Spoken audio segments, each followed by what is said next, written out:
Welcome to the Curiosity Chamber. And you know what? I'm going to open up this podcast by saying I got a 13 on my ACT. A 13.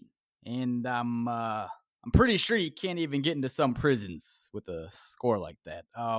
Joining me on the podcast today is Brian Latimer. And appreciate you being here, man, and taking some time out of your day. It's been a while since I've had an interaction with a human being. So appreciate you being here, dude. You and me both. It is the summer now, so I don't really have any students to torture. So yeah, I kind of get that, and I'm broadcasting live from the middle of nowhere, Virginia.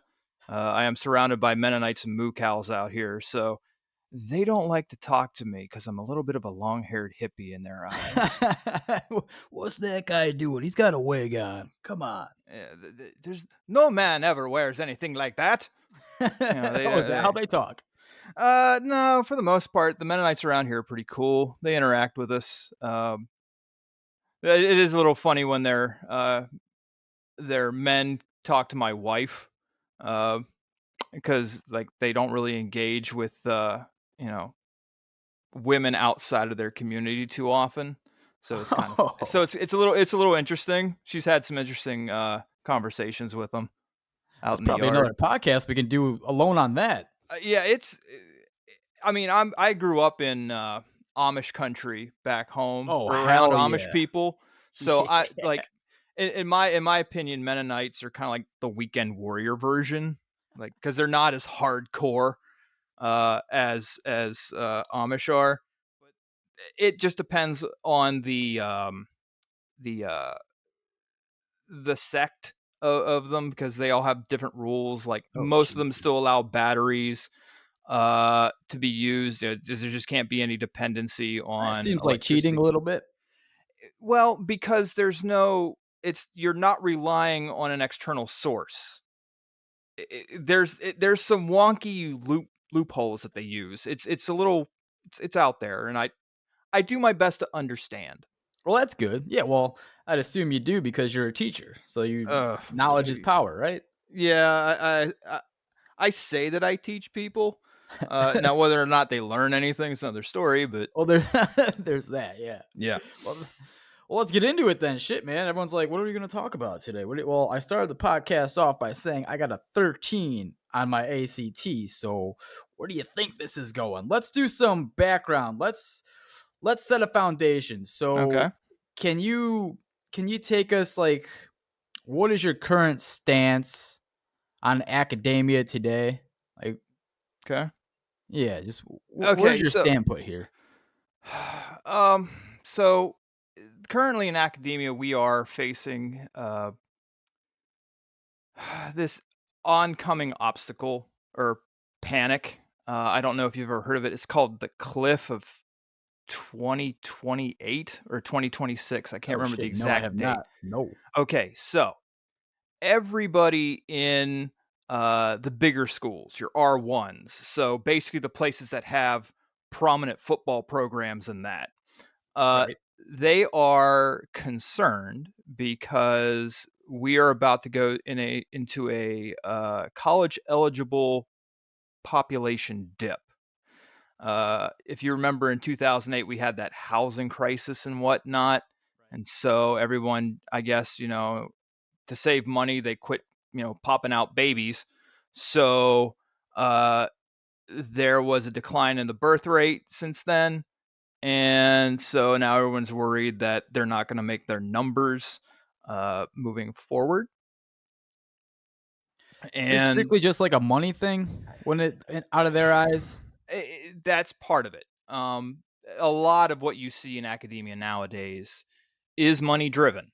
Um, I don't know where you went. I don't know what your experience was, but a lot of schools nowadays deal with um, basically everything's more on the experience and not the education itself. Right. Right. And that is why you see a lot of places that offer a lot of things that just seem wild to me that exist. Like some schools have lazy rivers, some Like an offer a lot of actual stipend. lazy, like Oh yeah, there's oh nothing yeah, behind that. It's like an actual lazy river. yeah. It's an actual lazy river. I believe it's Hell yeah. LSU.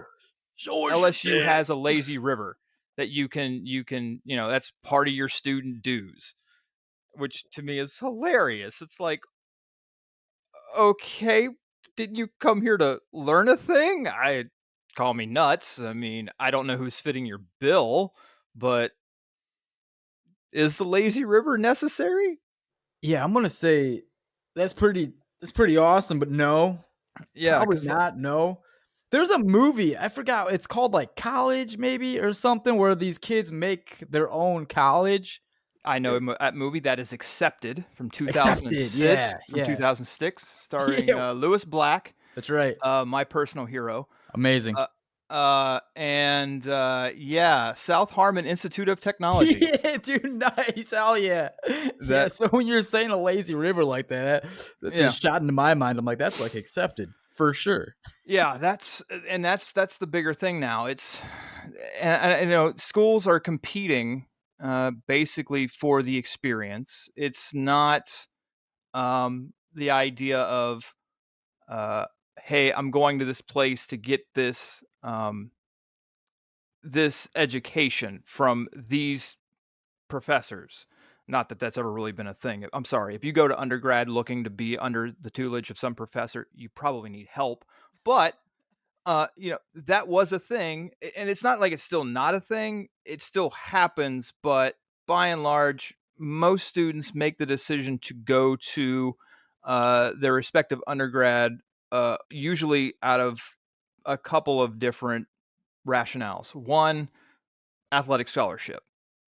That's a big one. Two, uh, is convenience, like location. Some places that students go is just basically out of location. I went and got my master's degree at a place that I was like, oh, this place has a great skate scene. This is where I'm going to go.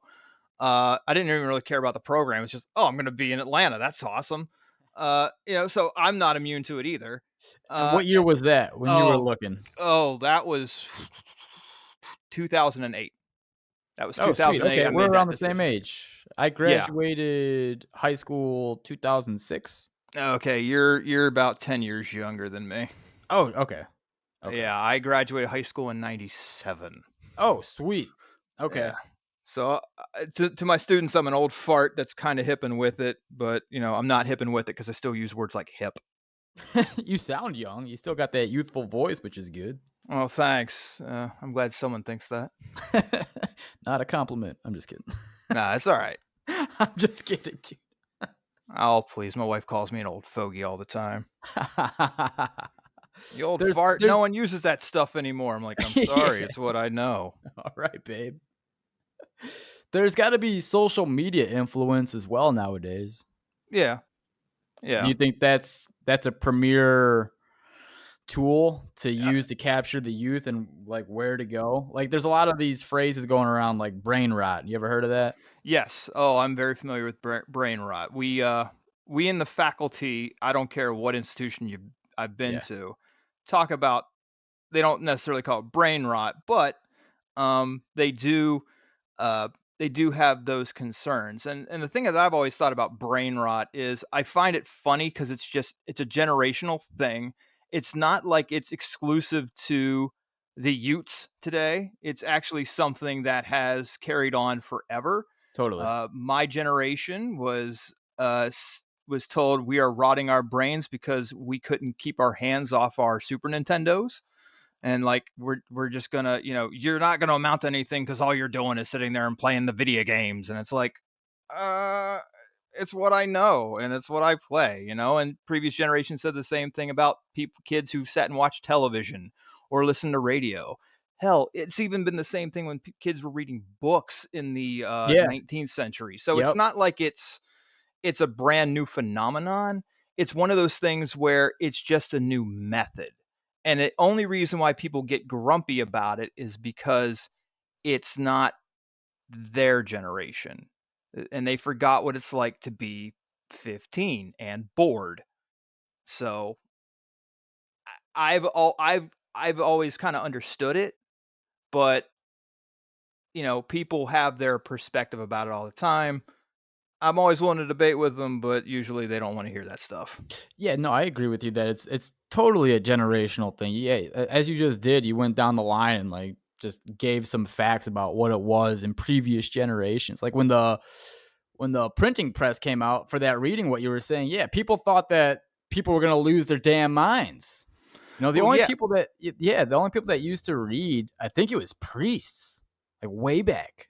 yes. Back then, it was primarily the only people who were literate were nobility and priests. Yeah, The vulgar, the common human, the common person was not. I mean, they might be able to read in their sure. language, but there was very little that was actually handwritten for them. And then when the Gutenberg press shows up, the first thing that happens is the Gutenberg Bible, which is written in vulgar German, and the peasantry can read it, and then all of a sudden ideas pop up like, hey, all this stuff you've been telling us, it doesn't match up with what's Yeah. in here. See, yeah, that's a sketchy thing because the priests were able to like they can read and then take their bias and then spit it out into using Right. their language, and Yes. yeah, that's a real problem. I do you feel like that's we're living through some of that today through social media platforms where they're kind of freezing what can be said on social networks, like what you see, you're not getting the whole story. Well, social networks, you can be pretty out there. You can you just got to be able to find your niche, and it's another thing. And I mean, you can experience the same thing just even doing a podcast. Whatever it is that your voice is, finding that audience, because there will be an audience for anything. I mean, if people still believe that the earth is flat and there's whole communities for that, I'm pretty sure you can find your niche to get your thing out there. Now that's one of the great things about social media is you can by and large get what you want out. Now whether or not people are going to be drawn to it is another story, but you can. Now I do know that people who have a lot more influence, bigger audiences and whatnot, yeah, they get a little bit more carte blanche and power. And I see how that's playing out with people who are have contracts with Twitch or YouTube or Right, right. whoever, and it's like, okay, but um, it, I still feel that people have you have these platforms. Whether or not people are listening to you is another story. It's kind of like the people who stand on the corner with the tinfoil on their head, screaming something, and maybe they get one or two people to listen to them, but by and large, people are just walking by. Right. Yeah. So you brought up Twitch, and I'll just run with this for a second. Twitch, I think Ninja used to be on there, and he was like, he had a mega following, right? So when Yes. it comes to people like that, these social media stars, the youth sees that. I have a kid, he's 7 years old now. So the youth sees that, and I'm seeing it firsthand. And they're drawn to that so much that Hmm. it's do you think that school is going to be on the back burner? Like people don't want to get educated anymore or don't care to go further their education. They would rather try and pursue to be a celebrity or try to pursue being famous, whatever that means. I don't even know what it means. People just want to be famous to be famous. It's crazy. So I don't know if education is going to take a back seat to that. Well, okay. So there's a couple things you can unpack with this. One, um, s- kids are going to be kids. I remember when I was in school, I would sit in class bored out of my skull, and all I'm thinking about is like going home and playing The Legend of Zelda. Like I don't really care about hypotenuse. I don't. I want to go. I'm trying to beat the eighth dungeon right now. Like That's right. I don't That's I don't right. care about this, right? That beautiful bitch. Yeah. So it's like I'm my mind's that in that direction, and so I don't think it can. I mean, it's not like it can't. I mean, you can still see kids um, get too drawn in to it. They don't have. a little bit of guidance saying, hey, these people that, have these mass followings, they are the exception, not the rule. And you need to understand that, they got to where they are through some level of hard work. They had to learn certain skills, whether it was uh, how to do some video editing or, audio mixing or whatever. On top, yeah, yeah. Well, I'm not saying everybody has the innate talents. That was crazy, dude. Look, if we can have people who can just be an NPC for 3 hours and make 7 grand, sure. But again, they are the exception, not the rule. And in ways they are genius because they found a way to grift the system, and congratulations to them. I'm not angry at them. I'm kind of admiring of them because they figured something out, Sure. as nonsensical as that could be. So, if they go into that understanding, because that's one of the things that I've um, tried to get through students' heads. Uh, in so I teach mass communication classes, and in the past, at my last institution, we had uh, television broadcasting and whatnot. And you get some students who think, "Oh, I'm going to be the star, and I'm going to be in front of the camera doing all this." I'm like, Oprah Winfrey, she knew all the stuff that was going on in the back behind the camera before she ever stepped foot in front of the camera. So, you know, you need to take in consideration that one of the most powerful people out there knew what the floor director was doing, knew what the technical director had to do, and knew why it's important to have a script. You just can't waltz up here and like, I'm going to be fabulous. It's like, Right. no, it's not how Right. this stuff works. Yeah. So it really depends on, like I said, getting to understand there's a lot of work involved. And just to dovetail on that with the competing with education, there are ways in which education, and in my own cynical brain, this is where it's going to be going. Like, I'm not going to be surprised within the next 3 years, some institution somewhere is going to offer you like a degree in being something like a YouTuber or an influencer. Oh, I wow. I I I don't doubt it. Like, I could literally see that because a lot of students will approach me asking me how to do things, and I'll be like, "Cool, yeah, you want to learn? Uh, come see me this time, and I'll sit you down, and we'll talk all the technical specs and all this stuff, and I'll give you some individualized training." I don't have to do that stuff, but I like to do it because if students have the general curiosity, I want them to, learn from somebody who has done such things. Like, I had a student, oh, this was like a year ago, approach me. He wanted to start doing, video game live streaming. Cool. I'm all aboard for that. So, I took him through the whole thing. This is the kind of stuff I would recommend. This software here is free. You just need this one, basically the cheapest way you could set up the thing up. And I'm like, one thing that's going to be really important is you got to have a little bit of charisma in front of the camera. So I know sometimes it can be very hard when you're deeply focused on surviving an Elden Ring or whatever, but you gotta you gotta somewhat interact with your audience. And I'm like, just try it over the weekend or something. And he came back and was like, I can't do this. And I'm like, Really? well, yeah. He's like, see, you learned, and you didn't really have to spend that much money to experience. It's like, like I kind of bummed out that he quit after like one try or whatever, but he did it, and he's like, okay, maybe this isn't for me, because some people don't have that awareness that maybe this isn't for them.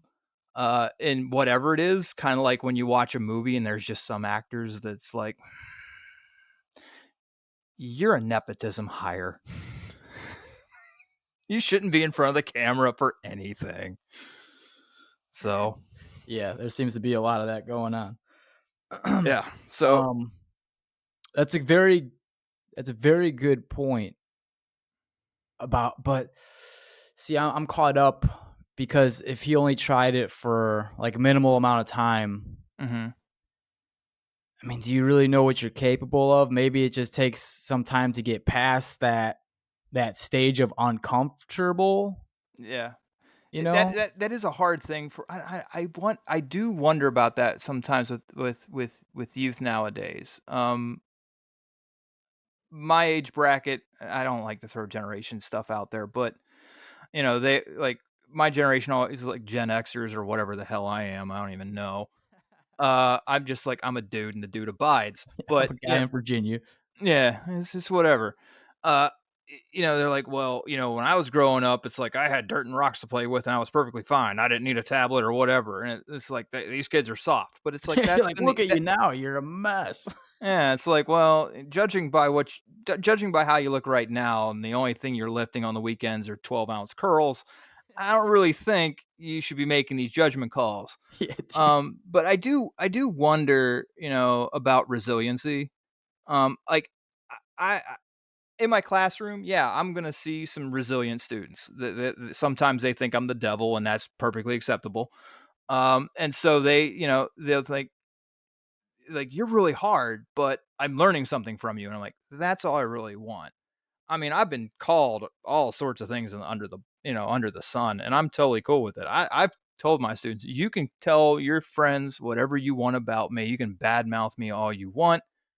I just know that what I'm offering you are the best practices for what I'm here to do, and I'm willing to negotiate with you if we do have a problem. I'm not one of those people in front of the classroom who, like I rule with an iron fist. You know, everything that comes out of my mouth is gospel truth, and you should be Mhm. writing down every little thing. Like I like one of the things that I've never understood um, is when my fellow faculty get all offended when their students are, paying attention to their smart brick than them. Because it's like, my argument for that has always been, have you thought maybe it's you? Never. I, Can't be I'm, me. I mean, that's the thing. You spend minimum 10 years going through this academic hazing to earn this title of doctor, and some people that goes to their head, and like everything that they've ever thought is so stinking important, and that you little peon you are graced to be in my presence right now. Oof, gee. Is there a lot of that in the academia world? um Sadly, yes. And I view it like this. So like I've said, we usually go through 10 years of, for the most part, 10 years of college to get to this point, right? And here's the thing that most people don't understand when it comes to getting your PhD. So you go through your master's program and your PhD is basically the elongated version of your master's. And in your PhD program, generally what happens is you go through 2 years of seminars. So it's not 5 classes, it's three. But these classes meet one day a week for like 3 hours. Usually, at least in my field, you're told, here's a book, read it, we're going to talk about it next week. And then everyone acts like they read it, but no one actually did. So we try to BS our way through it the next week. Everybody knows this is just a weird circle jerk, but whatever. And Hell you are yeah. expected. Now you're talking my language. It's bizarre. We just blow so much smoke. I mean, it's like you expect Snoop Dogg to be there, uh, but at the end of the semester, you're expected to write a seminar paper related to the subject matter of the course. Usually, it's 20 to 25 pages, completely cited and all this junk. So it's like you got an entire semester to do this research, and it's usually 3 classes. So on average, I was writing between what 75 to 90 pages a semester of research on maybe various topics. You do that for 2 years, and then you go through your third year, which is your comprehensives. And comprehensives is where you're dissertation committee, which usually is composed of 5 people. 4 of those people are going to ask you questions, and they usually give you 4 questions, and you pick one from each of them, and you have 3 hours to answer each question. And you write everything that you know about that topic without any help, any notes, any nothing. It's just you. Um, and I remember my responses were roughly 20 pages a response. That was over 2 days. Like I would answer one question in the morning and then one question in the afternoon, and then do that again the next day. And I remember the room that I did it in had no windows. It was just a pale white room. Basically, yeah, it was like an isolation, and it was just like, here you go. Like, oh goody, I'm here with my thoughts. That's where I want to be right now. When you're writing these lengthy papers, are you keeping in mind what the professors want to hear? Are you going all you? Like Uh, you don't give a fuck what they're about to read. This is you. well, here's another dirty little secret. They Yeah. don't really read the stuff. No? Um, they'll say they do, but I highly doubt it.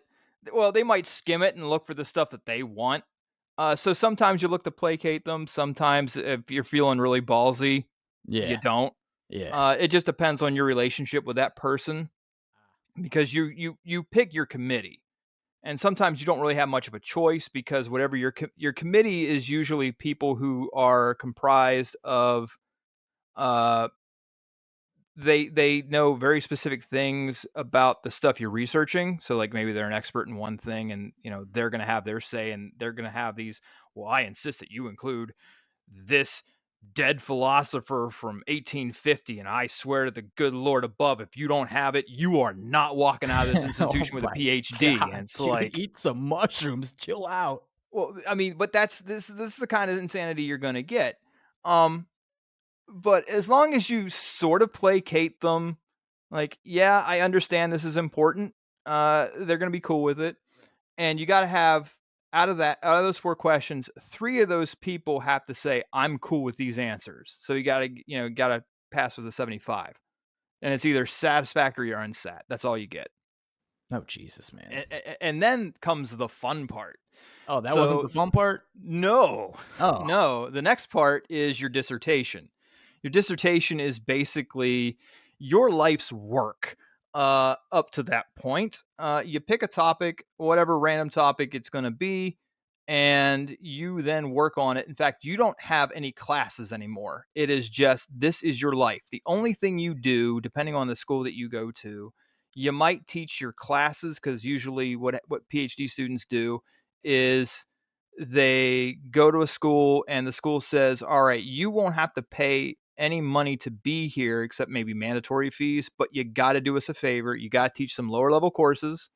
And in return, uh, you know, we'll waive tuition, and we'll give you a little bit of a stipend for teaching these mongrels. And a free pass to the lazy river.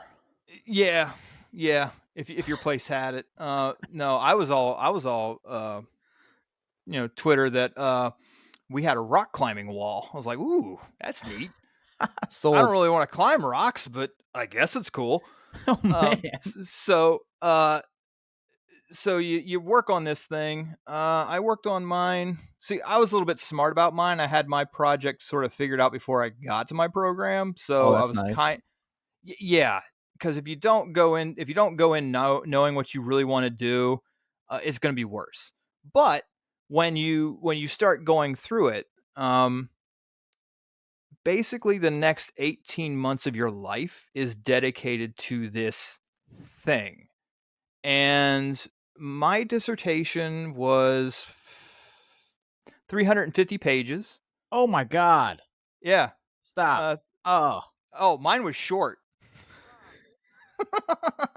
Oh. That's a Yeah. long book. Yeah. Yeah. Yeah. And so, you work on it. Your dissertation chair will, say, hey, let's have a meeting. Let's see how you're doing. And you routinely send stuff out, and they'll send you back notes. maybe because these people are really busy and they don't have time to read everything. They'll read what they care about. They don't care about everything, so they'll read about what they care about, and you get notes back and forth. And then when your dissertation chair agrees that you're ready for defense, you go in for defense. And in defense, it is a 2-hour meeting where your committee basically says this dissertation sucks, change our minds. And Thank you, you sir. have to, handle whatever questions they throw at you during this process. And you got to defend it to the best of your ability. And there will be some, thankfully mine wasn't this bad, but there are some who like, no, you didn't include this guy who I really like. And because you didn't include it, you are completely wrong. And no matter what you use as a defense on that and rationale, like, well, okay, that would be great, but I'm not really talking about this particular thing, so it doesn't really apply here. They Yeah, don't want to hear it. they just corner you. Oh yeah, and sometimes other committee members will come in to like try to save you, but they all can be weird. So you go through that for 2 hours. Then they kick you out of the room and then they talk for like 15 minutes. And Do you think they have their answer pretty quick and then just make you sweat out the other, 13 minutes? oh yeah, mine I can easily say mine was pretty open and shut. The only thing that they did, uh, now this is back when Skype was still really big, and so distance stuff was sort of still new. One of my committee members left the institution and went international to Canada, and so he was Skyping in from Canada, and he was about to buy a house.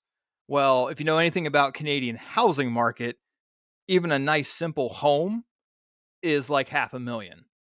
And so he was closing on his house the same day, Oh no. and he's like, "Yeah, I'm." He even admitted that before we started, and I know for the entire time they kicked me out, so that they could argue whether or not it was good enough.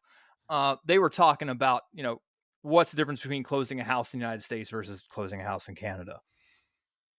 And so when they brought me back in, they're like, congratulations, Dr. Latimer. And it's like, Oh, is yay. that what they said? That's kind of cool.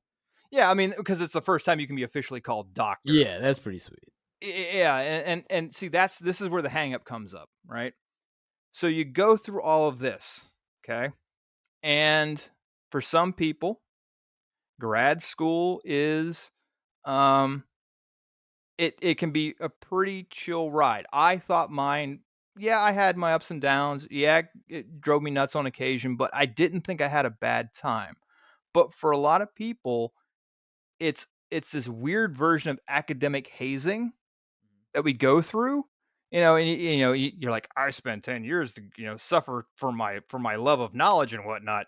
And so when they come out, they demand you call them Dr. So and so. I was gonna ask that. Like the Yeah, ego just immediately hits you. yes. And so Yeah. if you Oh boy. ever run into a professor who insists that you call them Dr. So and so, Yeah. they had a bad time. That's basically what that boils down to. They Okay. had I a had a bad time. professor at my college, and and maybe this. Tell me what you think about this. I Okay. wrote him an email. Oh We God. were on pretty decent terms. I mean, I started my email off by, "Hey, Doctor Phil." Whatever. I'm not gonna say his real name. It was, "Hey, Doctor Phil," and Well, he then ain't a real doctor either. comma. That's what I've heard. Comma, and then I continued on with what I had to ask him. This Mhm. guy blew me out of the water for starting off with, "Hey, doctor," blah. He thought it was the most disrespectful thing. And, Mhm. I guess I can see that, but that wasn't my intentions at all. I've never Mhm. heard from anybody else when I started an email off like that was ever an issue. But this guy just lit me up, and I'll never forget it. So I personally do not have much of a problem. I've told my students, you can call me whatever you want. You can call me Dr. Latimer, Mr. Latimer. Just don't call me by my first name. Yeah. We're not cool like that. Right. I'm not your bruh.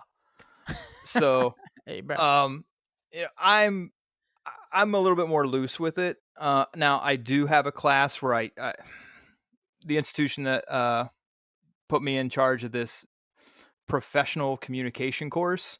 It's basically to help our business students. And one of the things that I have to talk about in there is like, how do you properly communicate, especially emails to people? And I'm like, look, I get it. You are accustomed to, talking to people in a certain way, but there are instances where you got to be as formal as possible. And this is an appropriate time. These are the appropriate times when to use them. And by and large, with the emails that I get, I'm totally cool. I have received, and I actually keep them. I post them on my wall because I find them funny. Uh, Emails where things have gone awry. Uh, so, oh, this is years ago. It's your wall of shame. I don't call it a wall of shame. I just call it like I don't even really have a name for it. It's just like this. Please don't ever do these things. So like I had a student. I was teaching a communication law class. Basically, what you do is you talk about the First Amendment. Cool. And in that class, I have you write, and I made it sound like it was worse than it actually was. You had to write 4 case study papers in which you had to talk. I give you a Supreme Court case, and you have to, you know, examine the facts of the case. What was the court's decision? What did this now mean for the First Amendment? Right. And I made it to them, it sounded hellish. Like, oh my God, you are inhumane. It's a 3-page paper minimum. Like, and it really shouldn't be that hard. And it's due once a month. They all knew at the end of the month, this paper was due. I had this student who uh, emailed me very angrily after finals about how he was dissatisfied with his grade. You get that all the time. Some students think they do way better than what they actually do. It happens. So I get this email, and he's like, Dr. Latimer, I am appalled at my grade. Oh, interesting. Okay. What is your rationale for this? I am appalled because I did 3 of the 4 papers that you had us do this semester. Okay, so let's do some really quick, easy math here. The entire class is graded on 4 papers. So even if you did the first 3 perfectly and you didn't do the last one, you're still 3/4, 75% is the best you're going to get, right? Well, I hate to break it to your heart, Buttercup, but you didn't do the 3 papers that you did do perfectly. They were a little substandard. Uh, well, we're not going to split hairs there, but okay. You're breaking hearts. Yeah, I'm just so awful. Standards and grammar. Holy cow! Can't believe like these are deal breakers in this day and age. So he's like, I did all this work for you, and you didn't, I didn't receive the grade that I deserved. And here's where it got me, and this is why it's pinned on my wall. I don't know if he just typed this out in anger or what, but the next sentence was, "You and complete asshole." And I'm like, all right. He has like cutouts from magazines with the other letters on it. Yeah, it's kind of what it felt like. But I'm like, and he rattled off a couple more things, but I was like, you know what? This is going on my wall. This is beautiful. Another one I had not too long ago. He was upset at my door policy. I kind of gave up this door policy, but at first I thought it was a good idea. When class starts, I lock the door because I'm like, well, I kind of getting you in training for an actual work day because my mother, she worked in a factory, and if she didn't clock in on time, she would get deducted points, and the point system at her place is weird. I don't really understand it, but like it could lead to deduction of pay, possible even termination, right? And I'm like, if it's good enough for a factory worker, it should be good enough for you. So like if you're not here on time, I lock the door and you're absent for the day. I don't care how much you beat on the door, and some students do. I just keep on going. Uh, it's your own damn fault. Uh, so um, he emailed me right outside the door, bruh. Your door That's not how we policy, started. your door policy's terrible. And I'm like, all right.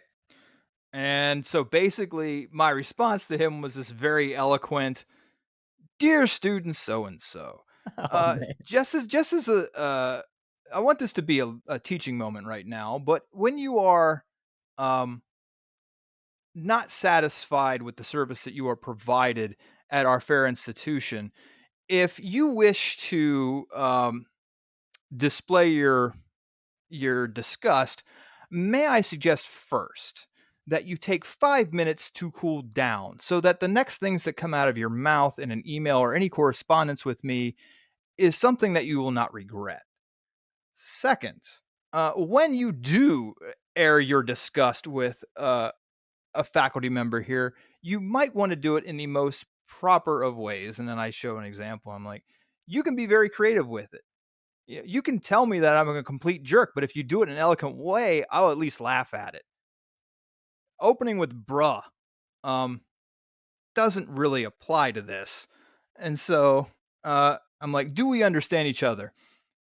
And the response was, yeah, dude, got it. Like, Wow. He probably went out and choked the janitor after that one. He was probably fuming. I was like, Oh man. what? So sometimes it feels like I'm wasting my breath, but it's like, whatever. I'm sure it stuck with them. I'm I hope sure it so. did. I'm sure it did. I hope so. Wow. Yeah, starting off an email with bruh is it's intense. And I mean, I do blur their names out, but I have used that in classes. I'm like, look, don't do this. Please, for the love of God or whatever deity you pray to, do not do this because it's Trying to help you. yes, Don't do I this. I want you to succeed in life. I Help don't me want you to help you. screw up to the point where the only job you can get requires you to wear a name tag. Oh So boy. please, dear God, listen to what I'm telling you. When students come to your class, like what are they striving to be? Like why would they take comms courses? I'm wondering what most of the students are looking to do Okay, for a so career. so so the various stuff that I've taught usually prepares them to do well things like this, podcasting or radio, other things like television broadcasting, or by and large like a journalist. That's cool. Because writing scripts is important. Being able to write content is insanely important. I mean, I'm pretty sure you have your written out plans and itineraries and all sorts of things that you have, that you prepare when you plan for doing a podcast. And so that's the big thing that I do. On occasion, I do teach uh, public speaking courses because that's the fundamental thing. That's the foundational thing in communication is you have your public speaking classes because most institutions still require that in their general education.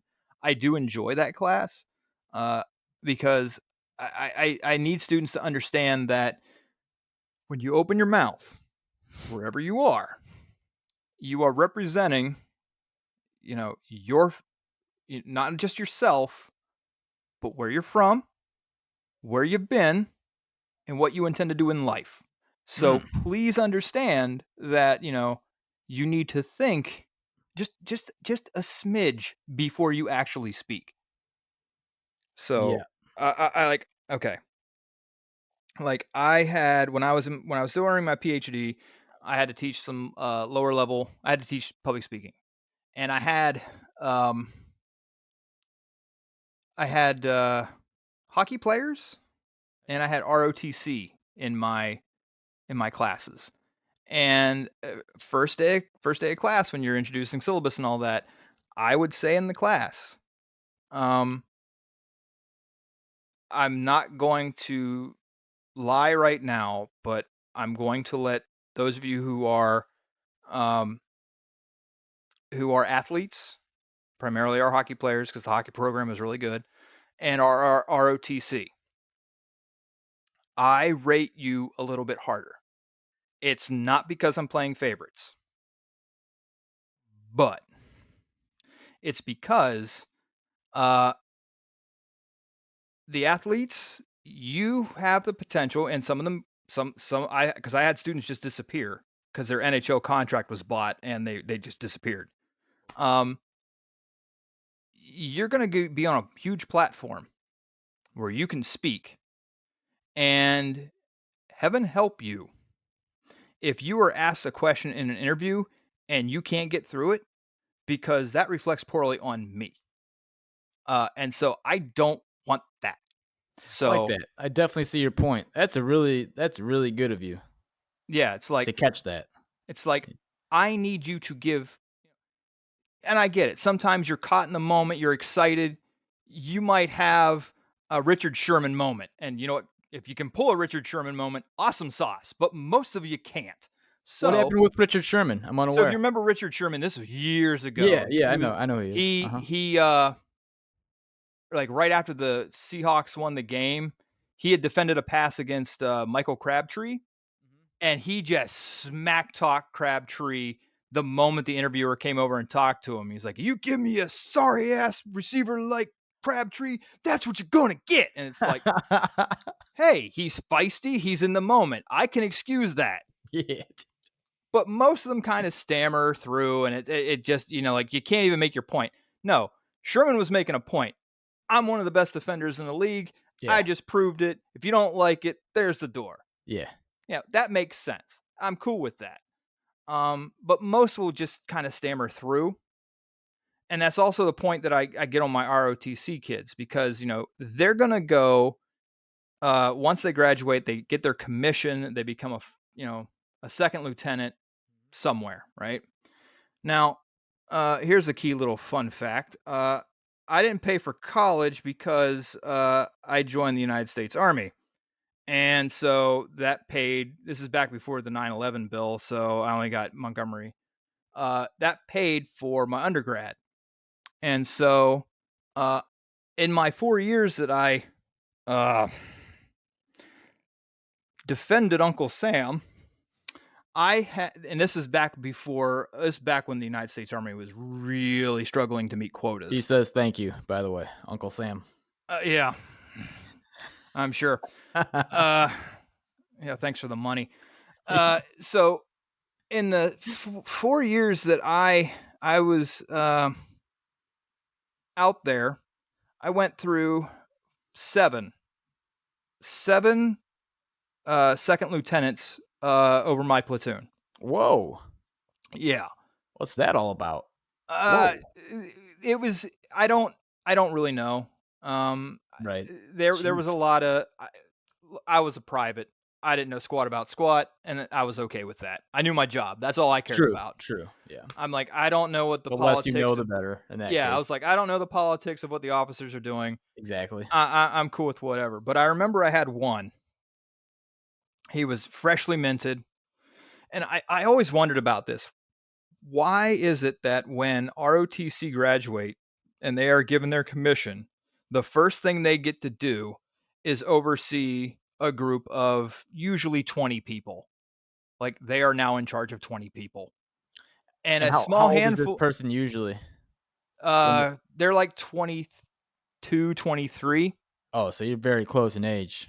Yeah. So, I'm a little bit younger because I went straight out of high school. Yeah. And, he also has to deal with NCOs, sergeants, sergeant first classes, and that, who are, they've been in service for well over a decade, Oh and they even wow. have to call him sir. And it's like, Really? yes, oh no, that's regulation. That's what you do. Wow. That's So these oof. people are, they've been around, they're battle tested, and they still have to, treat him with the respect that he's due.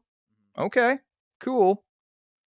But one thing that I had a problem with was, I think the degree that you graduate with should reflect on whatever platoon or military section you're going to be in charge of. I was signal, so all the telecommunication stuff that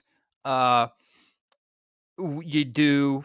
Then I've discovered lately that my job is gone. I am very obsolete, and I'm fine with that. But back then, I could run an entire telephone network. I could make sure you know, could call. Well, back then it was basically our role was to make sure the generals could call home to their mistresses. Uh, Holy shit. yeah. But you could make phone calls, you could send emails, video teleconferencing, which is brand new back then. And it was all encrypted. So no one could really tap into it unless they had the encryption keys. So that was my job. Okay. But you, sir, have a degree in culinary arts. Oh, yeah. How is a souffle going to help me solve this line problem that I'm currently experiencing with the satellite shot over here? Now, the satellite guys tell me this, and the other thing. Can you offer me any insight? Because The chicken tonight's gonna be paprika and garlic. yeah, it's like That's about it. like I can because I actually one of my colleagues flipped an attitude at the guy when he came in and he thought he knew things and was micromanaging, which you don't do that to privates. You just don't. Especially snarky ones from Western Pennsylvania. You just don't do that. It's a Um, no-no. so he yeah, he didn't unload on him, but he basically said, with all due respect, sir, unless you're gonna bring me some French onion soup, I don't want your opinion. Oh, sure. All right. Some warning shots being shot there, huh? Yeah, because it was like middle of the night. He's stressing about, and this is during a training exercise. He's stressing, why isn't the shot in? Why isn't the shot in? And it's like, why are you panicking? It's the middle of the night. No one's Oh, really using Jesus. this. Like, calm down, dude. Where's This my is French onion soup? yeah, like you're stressing over a training exercise. We're all supposed to be learning here. I would appreciate if you learned to calm down, but that yeah. So yeah, I tell the ROTC. I used to tell the ROTC students that all the time. I'm like, look, you're gonna run into a smart aleck like me, and you better be able to command your voice enough that you can convince them that you know what you're talking about, That's good. That's good. because Yeah. they can sniff a fraud a mile away. That's good life advice. Hmm. Yeah. I like that for the hockey players as well. Just like or any sports person for Yeah. the media training. Because exactly what you said, man. I mean, it's bigger. It's bigger than you. It Hmm. really is. And the moment you open up your mouth, you better know exactly what you're gonna say. Because if you're being broadcasted, there's a lot of weight on that. And I Yes. mean, with social media nowadays, I mean, Hmm. you can go if you go viral and it's not for something positive. Good luck. That shit lives forever. Yes, it does. Yeah. So the band of brothers, you were in the military. I want to speak to this real quick. It's not, Sure. it doesn't have to do with the military, but it's just like secret societies, Okay. and frats. Are you familiar? I'm well aware of frats. Not that I was in one, but I had to deal with students who joined frats. It was, so I was never in one either. Like, what's that all about? It's like go milk a badger. Or it's like go attach jumper cables to your nipples and hook it up to a car battery. It's like weird shit. Spend the night in Abe Lincoln's casket. It's like, Well, what is that, Bill? What is that doing? Is that just like how dedicated is this person to our clique? it, there's some of that. So just don't look up what an elephant walk is. Too We can late. do that later. Looking now. So um, there, there's Oh my god.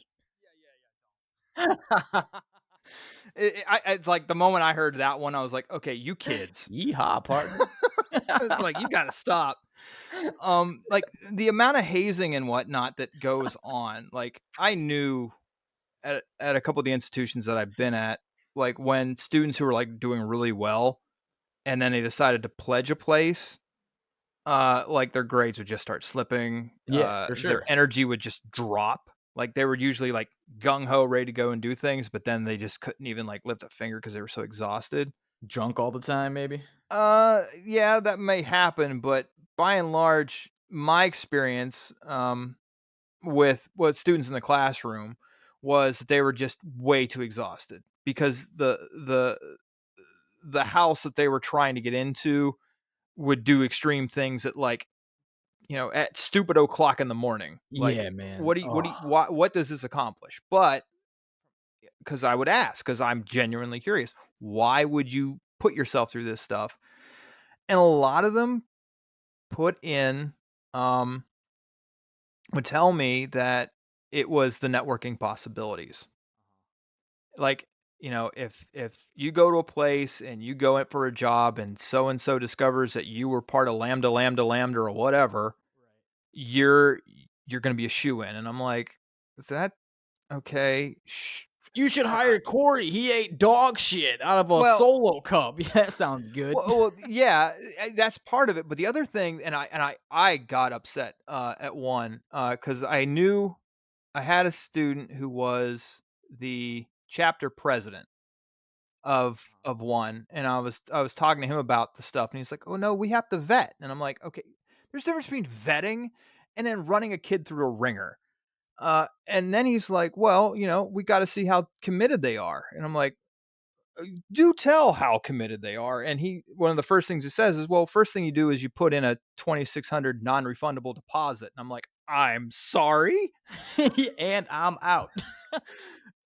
Like, I had always heard the joke, I don't pay to make friends, which was, always a thing that I had heard about Greek houses, but I had no idea that like $2,600 and it's not even a Non-refundable? guarantee. That's some massive money, man. That's a business and a half right there. Right, because they're like, well, the house has to function somehow, and I'm like, I get it, but that's steep. Like, does everybody pay dues? It's like, well, yeah, everyone pays dues every year, but like, but 2,600. You guys you're have a movie fleecing. theater in the basement and an ice rink?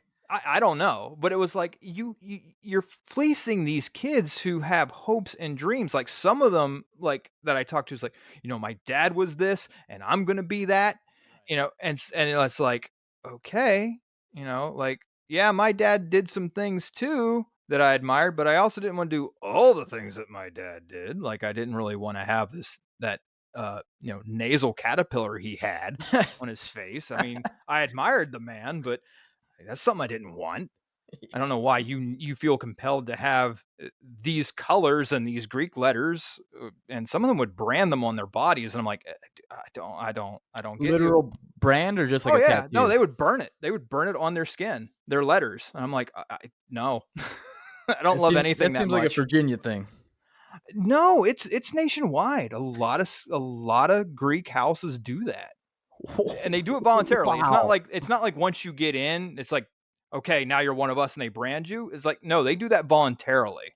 Oh my god, man. So take like an iron, I don't even know what it's called, and you place Just it a on the poker. fire Yeah, and then they'll do that. They'll do that. that's dedication right there. He's on top of a $2,600 Yeah. Non-refundable. non-fundable fee. Congratulations, you won the lottery. Now let's scar you. Awesome. I'm in. So how was your school experience? Like your high school Oh experience. God. Well, I'm just going to say this: the technology that's available now, I'm glad was not available when I was in high school. Primarily for my own protection. I can't imagine like kids with the cell phones that we have now when Yeah. I was growing up, Yeah. because I mean I wasn't the most popular kid. Go figure. Wonder how he got so cynical. Uh, couldn't be my mother's guilt, but whatever. High school had a little bit to do with that. Yeah. Yeah, like, and I learned because, well, at first my mother, who I love very much, although what I'm about to say does not sound like I love her. Cover your ears. Um, she thought, uh, because that if I went to public school outright, that I would become the Antichrist. My mother is a very Well, conservative. technically you did. I mean, some of your students call you the Antichrist. Yeah, I've been So called the devil. I'm cool with that. I actually wear that as a badge of honor. I am totally. I've been called a lot of things, and so the devil is the least of my worries. Um, So she thought I was going to become the Antichrist. My father he didn't really care, but he made a compromise with her that, he can go to this Christian school, this private Christian school till the sixth grade. When he gets to seventh, he has to go to public school. He has to interact with people. And like that school, there was only like my last year there was the fourth grade because the school closed down because lack of resources. I was one of only two fourth graders, and we had the elementary was 8 kids and our teacher.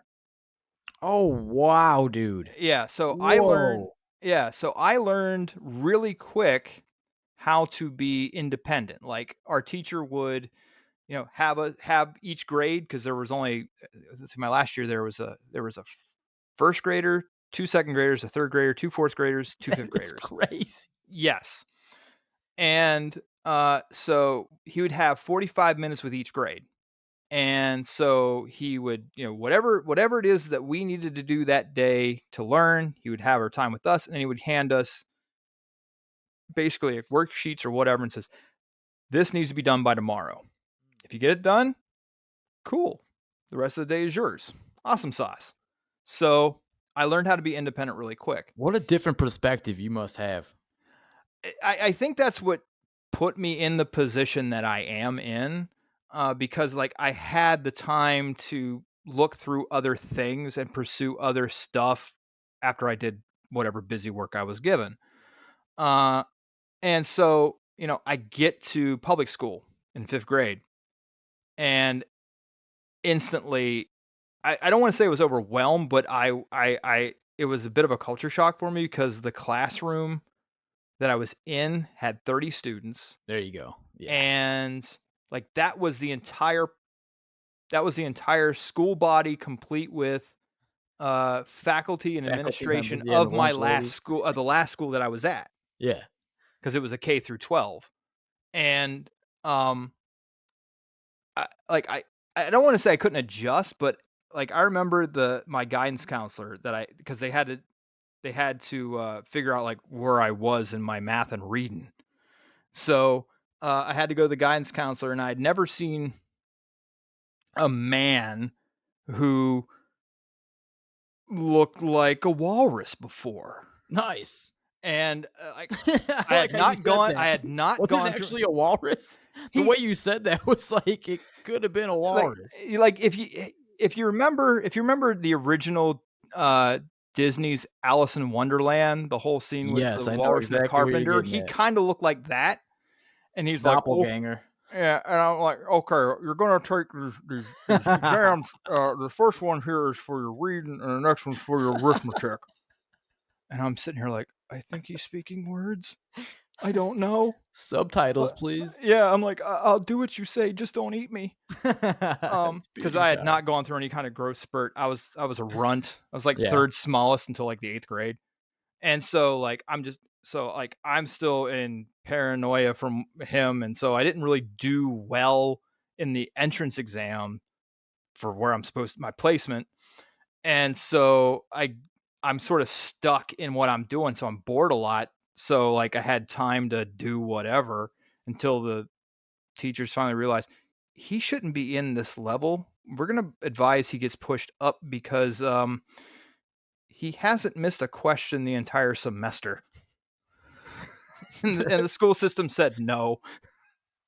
Really? Yeah, they said the state of Pennsylvania, especially with reading, math, they moved me wherever. But reading, they said I was locked, and I was locked in my reading level until eighth grade. Because in eighth grade, you're supposed to in Pennsylvania back then, you were supposed to take you could start taking a language in eighth grade, but because I Yeah. had done so poorly, I couldn't start taking my language until ninth grade. Oh man. And so like I That's didn't so really sweet. care. It was fine, but it was just like, this kind of sucks. But even my teacher then, she was like, I don't know why you're here. So there's So a at that couple of age, were you starting to see some flaws with the public school systems? yeah, like I mean, I knew things were I didn't have a complete picture, but like I Right. knew certain things were Yeah. kind of jacked up. Like at least, and it was thankfully it was a substitute teacher who saw this because the teacher I was supposed to have had a horrific accident before the school started, and so she couldn't be in class. So we got this basically a permanent substitute, and she's like, "Why are you no you and there's like 4 or 5 of us." She's like, "You 4 or 5, you're going to be over here, and you're going to take this level, and you just turn it into me once a week." And that was it. I'm like, all right, cool. 'Cause she would work with the rest of the students, like, and so we'd just be Yeah. off to the side here doing our thing, and it was just like, all right, cool, whatever. Da, da, da, da, da, da, da, da. And that meant a lot to you that she did Oh, that? oh yeah, because I'm Yeah, like, oh, you thank remember it to God. this day. Yeah, that's so Yeah. important because if kids don't get, like, the necessary, education that they Hmm. deserve to have that's appropriate for them, they get bored, and then it's just like, you're just wasting their time and their potential. Yeah, like, and that's the other thing about that stuff, because it's not like this stuff's like education is not universal for everybody. Like, I have a friend, had a friend, uh, he school bored him to tears, but by golly, you give him electronics and he could tear it apart, rebuild it, repurpose it. Like, it Yeah, was crazy what he could do. exactly. Because I remember I inherited his pinball table, and he had souped it up and like made it so that you never had to pay a quarter for it at all. So all you had to do was push a button, and it was like, oh, here's all the credits you need. And he had all like the replacement parts and like complete diagrams of like, all right, if I need to do this, this is what you need to do. And like all, I was like, oh, thanks, Steve. This is great. So like Shout out even a to complete Steve. idiot like me could figure this stuff out. But like that's what he did. And That's cool. like he was so bored in school, like he got in a lot of trouble because, it's like I have no interest in these things, and you can't tell me because I'm dumb at math because I dance circles around the math teacher. Like that's kind of where he was. And so, like, when I had experiences like that, it's like, all right, then there has to be something going on here, um, where teachers are either just too set in their ways or just too lazy to change, or very few would actually engage. They would just put, they would not interact as much. So uh, it was like, I always kind of wonder why some of you care and some of you kind of look haggard on Monday morning. Yeah, right. Hmm. I want to play this clip. This brings me. I have it ready to go. It's Okay. this kid he's in a school, and I'm looking at it. And if you guys want to follow along at home, if you're listening, Jeff Bliss, a student from Duncanville, owns a teacher. I don't Okay. care to hear that, but what he said, because the teacher is clearly being lazy and not teaching, and this kid really has some stuff to say that was on his mind. He makes some sense, but you probably seen this, maybe you haven't. I'm gonna play it. No, I probably wish I did. Okay, it's just gonna be the audio. Okay, that's fine. Go off on kids because they don't freaking get this crap. If you would just get up and teach them instead of handing them a freaking packet, yo. There's kids in here who don't learn like that. They need to learn face to face. You're just getting mad because I'm pointing out the obvious and you're too late. No, I'm not wasting your time. I'm telling you what you need to do. Get out. You want kids to come in your class? You want them to get excited for this? You got to come in here. You got to make them excited. You want a kid to change and start doing better? You got to touch his freaking heart. Can't expect a kid to change if all you do is just tell him. You gotta take this job serious. This is the future of this nation. And when you come in here like you did last time and make a statement about, oh, this is my paycheck, indeed it is. But this is my country's future and my education. Can you go outside, please? But there's a limit. When I'm not bitching, but simply making an observation. Okay. And now I will leave. You're welcome. And if you would like, I'll teach you a little more so you can actually learn how to teach a freaking class. Did you hear that? Yes, I did. All right. So, what are your thoughts on that? On hearing that? Yeah, pretty good, right? Yes. So that touches on something that I've experienced in my time as a professor. This individual is not experiencing something that is uncommon. It is oh so common, and it's something that I stress a lot for my own classes. It was something that um, I kind of made a commitment to myself. Even before I even knew I was going to go after my PhD. I had a professor in my undergrad. His nickname was Dr. Ether. The man probably earned his PhD in the same class as Moses. He had been around for a while, and he was basically taking the state's money. He just didn't want to retire. He was just there. And the class that I had him for was something called Junior Seminar. Junior Seminar was basically a class on how to build a resume. Thankfully, it was only 1 day a week because I could not imagine doing it more than 1 day a week because the man would come into class, and I'll never forget it, especially the day that he decided to try humor. He Oh no. he was talking about wrapping up. It was near the end of the semester, and he was wrapping up things, and he's like, "All right, so now once you have your references." Oh, the crypt keeper. Like he held this stuff out. Like it was bad. Like everything, just so many pauses. Like Shatner like Today, bows Junior. to this man and how Oh much he man. pauses. He's like, once you have your references, you can declare it Miller time. Was he trying to be dramatic? No, it's how he talked. Because he was. I don't know if he was paid. Like I know he has a salary, but I wondered if he was getting paid by the minute because it That could was be it. like what are you doing? This is If I could just stretch out these words, yeah. It get was paid just a little more. everything was super enunciated and just long, and it's like I'm a pretty good student. I'm here. I will deal with whatever shenanigans, but I swear to the good Lord, if I'm ever in a position where students got to listen to me, I'm not going to be this boring. Thankfully, that class was on the first floor because I was looking for the window. Well, well, see, here's the positive about that. That guy was so boring that you told yourself you will never be like that. So it's like you can find the positives and some negatives, which is a Yeah, good trait to have. yeah, and so I've used that since then. Like when I've because here's another dirty little secret Dude about. speaking in crossword puzzles. Yeah, it's pretty bad. Here's another dirty little secret that most people don't know. Most college professors, we don't get any kind of what is called a pedagogy meeting or class. We are not taught how to properly teach. We are just sort of thrown the classes.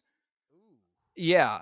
Now, you may have a basic course director that tries to help you along, but Oh by and wow. large, you do not have any formal uh, education of any kind to teach you how to teach, which is funny considering that elementary and secondary education, they have to do all of that all the time because they're dealing with children. But because we are dealing with adults, it's not really viewed as that important. Like adults should be attentive. You shouldn't have to worry about these things. But the problem is, most people who have a PhD don't really take care of the teaching part. A lot of them, because it depends on where you are, um, whether you're at a research institution like your bigger schools, or you're at what we call a SLAC, which is a small liberal arts college, your demands on teaching will vary. And so oftentimes what you have is uh, people who are very smart, who know their area of focus very well, but cannot talk or present information to kids who don't care what their research is. We don't care that you're doing research on Southwest Asian artists who lived in San Diego and Orange counties in the 1970s and the revolutionary work that they were doing. We need you to teach us this thing, It was oddly right? specific. Yeah, but that's the thing about PhDs. You can be like a deep dive into a very specific granular thing. And it can be great for you as long as you can show it's a benefit to the contribution of human knowledge. Hot damn, we Yeah. love it. Yeah. But the problem is, a lot of them get too tied into that, and so they don't know how to engage a student. I don't know if you've ever watched the show House. I've seen a few episodes. I know what it is. Okay, so Gregory House was always obsessed with the puzzle. Going in and doing his essentially his clinical work, like dealing with the everyday problems, he didn't really care about, and so he was just a snarky jerk to all of them, right? That's kind of what happens to a lot of PhDs, especially in larger institutions. It's like, no, my research is what matters. I'll have my teaching assistant take care of you. I and see. and so Yeah. that impact, and dealing with students, kind of, that muscle is not exercised. Now for some, yeah, because the institution really relies on them to do their research because that can bring in money. Good for them. But the problem is there are way too many slacks, smaller institutions where they don't really care about your research. That's not what's going to get you tenure. It's can you be an effective educator?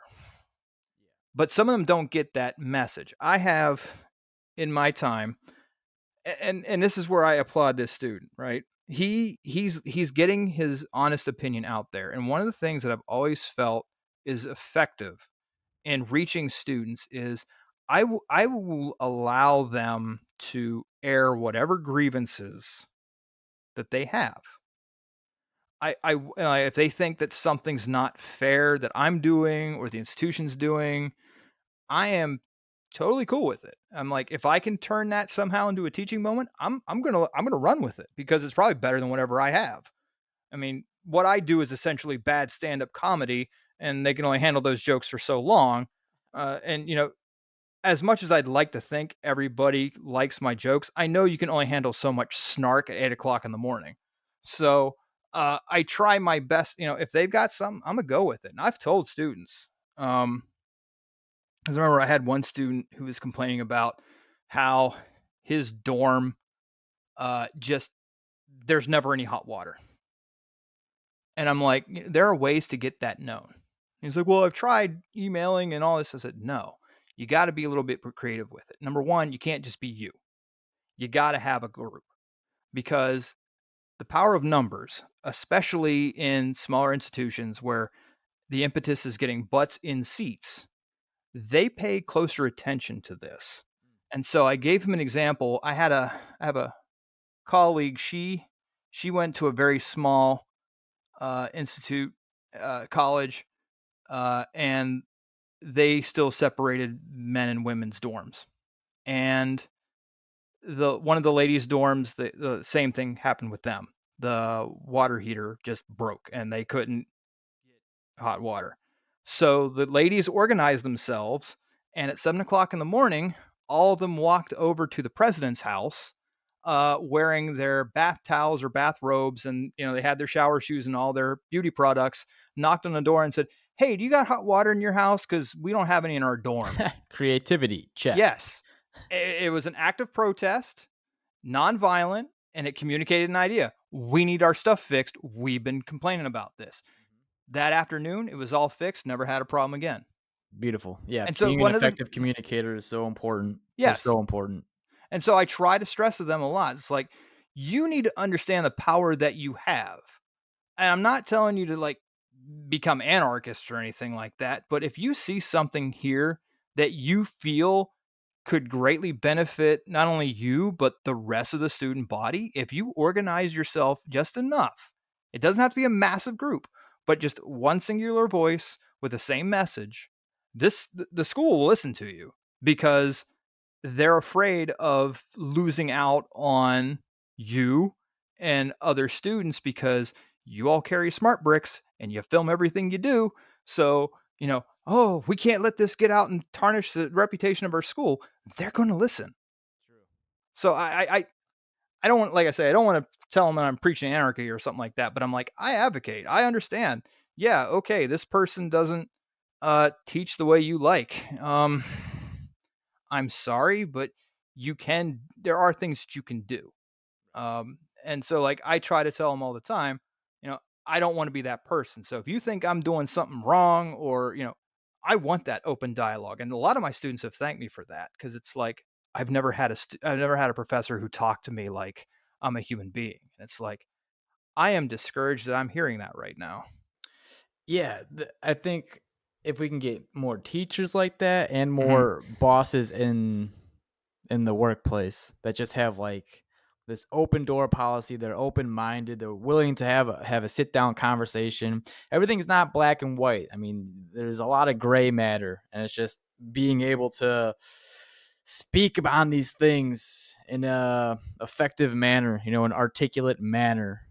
I think it'll help us move forward. Because Um, yeah, that's a big thing I worry about, is just everybody is concerned in their own little worlds, but don't really understand that they have a community they have the power to not only communicate with other people, but build a community about a concern that they could do something and change something. And I just try to stress to them all the time. Like I paraphrase this thing in Thor about their smart brick and Thor's hammer. A hammer has the ability to build and destroy. What are you doing with your smart brick? Are you building something, or are you destroying? Because for what I see from a lot of you, you're laughing at silly cat memes. So I kind of think you're destroying. I don't really think it's you're true. building anything. It's a good analogy. Yeah, Yeah. Well, what do you say, Brian? Let's wrap this up, man. I appreciate your cool. time. Thank you, Hey, no Doctor problem. Professor Latimer. I'm just Thank. a dude, and the dude abides. That's a great conversation, man. You have a wonderful perspective, and it makes sense now, seeing what you came from, what you've been through. So I Oh, appreciate thank you you. you sharing your story, and I want to give you a few seconds just to how can people reach you if they want to reach you? If I know you have a book on Amazon, how can they find you there? Sure. So, first of all, if you want to, tag along with me in anything, my Instagram handle is angryphdbsl. Basically, all that is me just shit posting about how things are going in the academy. So I'm always cracking jokes. I mean, some of them you might not get, but it's totally fine. It's relatable. I also links to my Facebook as well, which is Angry PhD. The book that you mentioned, yes, I this is available on Kindle now. It should be available on paperback by the end of the week. Well, tomorrow I think. It's called Remus College. Uh, it is basically a book of experiences that I've seen and talked about with other uh, PhDs and some of their wacky experiences. And I'm kind of building it. This is actually the first book out of four, because there's a lot of madness. So basically, like, this is a lot about what's going on in academia. First of all, with just how students are handled, because I see, again, we are essentially now paying for experience, not actually learning things, but also toxic work cultures. Kind of like that idea, no one would believe this story if it was written. That's what I did. And so I have, like, there's stuff in here. It's like, there's no way something like this happened. But from the experiences that I've talked to with other people, these things have happened, like professors having fist fights in parking lots, students having human remains in their dorm rooms, What? like all sorts of insanity. And it's like, I got enough material. Like, it's 4 books. That's just basically what it boils down to. And it's just basically how, faculty are the way that they are, and the struggles they have with administration, the cultures that institutions build, and sometimes kill themselves with. Yeah, it's a lot of different stuff. Jeez. Yeah, it's a lot to unpack. And like I say, it sounds like all the stuff that you read in this sounds like there's no way this ever happened. Uh, kind of has. From, like I said, this is a lot of stuff that I've had conversations with people. It's just like, no, your institution didn't do that, right? I was like, no, they did. And it's like, holy Jesus, really? Okay. I have to So go. I make it like it's all happening at one place. Yeah. So it just seems like, how on earth is this place still operating and students still show up? And like, why hasn't some place that accredits, gives them accreditation, hasn't shut them down? Because this is insane. Yeah. If that But doesn't there are make you want places to that go run check like out that. the books, I mean, Yeah, gee. that's on Amazon. It's Remus College. You just have to look up Brian Latimer or Brian S. Latimer, and it should pop up. Cool. All right, man. Everyone, go check out Professor Brian. He just gave me. I'll attach the links to the bottom of this podcast as well in the description. So Awesome it'll be sauce. easy. Yeah. Thanks again for being here, man. Well, thank you. You're welcome. Everyone listening, stay out of the principal's office. Be good to your teachers. Go learn something. What Brian said, you can either build something with that brick or you can destroy something. Make the right move. All right. We're out of here. Peace, everyone.